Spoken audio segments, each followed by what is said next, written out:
सचिन जाधव आत्महत्या करून रस्त्यात गेला. त्याची बायको 7 महिन्याची गर्भवती होती, 7 महिन्याची.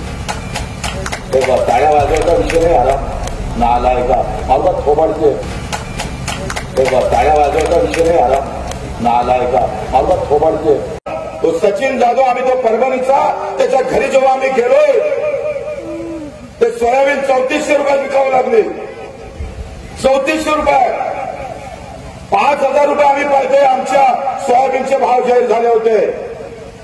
खरेदी केंद्रात 5000 रुपये घ्यायला पाहिजे होते, पण पैसा भेटत नाही. एक वर्ष त्यानं व्यापाऱ्याला विकले आणि व्यापाऱ्यानं अर्धे पैसे दिले नाही. तो तक्रार करायला गेला. व्यापाऱ्यानं फोन केला. ठाणेदार त्याच्या बाजूने उभा राहिला पैसों के साथ. या पैसा और सत्य का खेल है. तुम्हारा काही गेम नहीं लग सकता.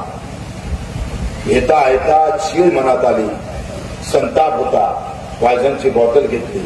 सचिन जाधव आत्महत्या करून रस्त्यात गेला. त्याची बायको 7 महिन्याची गर्भवती होती, 7 महिन्याची. तेव्हा टाळ्या वाजवायचा विषय नाही आला ना आलाय का मला थोबाडचे. 7 महिन्याची गर्भवती होती.